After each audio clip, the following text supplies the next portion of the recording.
action potentials propagate in a continuous fashion in unmyelinated axons. Once an action potential is generated in the initial segment of the axon, it propagates the entire length of the axon. Recall that a threshold stimulus causes voltage-gated sodium channels to open. The influx of sodium ions generates an action potential. It also establishes a depolarizing current that flows to the next segment and brings it to threshold.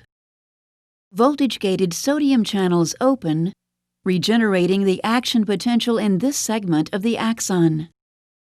Current flows from this segment and depolarizes the next segment to threshold, thus regenerating the action potential yet again. In this way, regeneration continues in one direction all the way down to the axon terminals. The basis for unidirectional propagation is revealed when we take a closer look. By the end of the depolarization phase of the action potential, all voltage-gated sodium channels inactivate and voltage-gated potassium channels open. These two events render this segment of the axon temporarily insensitive or refractory to another depolarizing stimulus.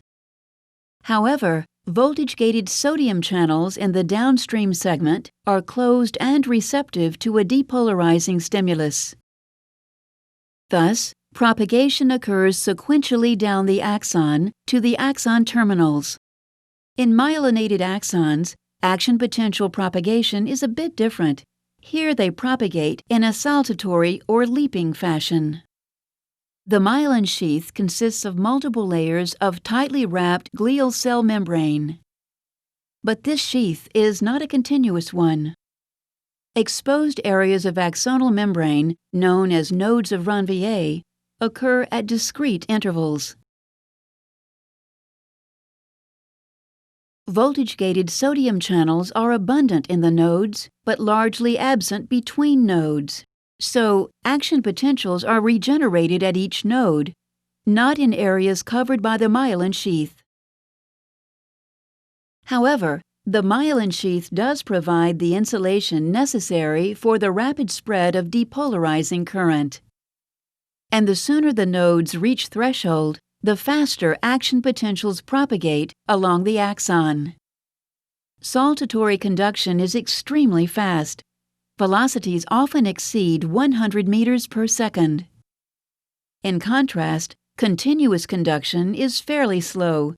Velocities rarely exceed 2 meters per second.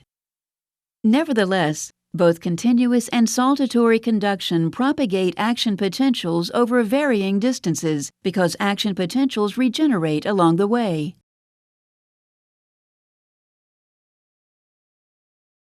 Summary: propagation of an action potential. Once generated, the action potential propagates the entire length of the axon without decrement.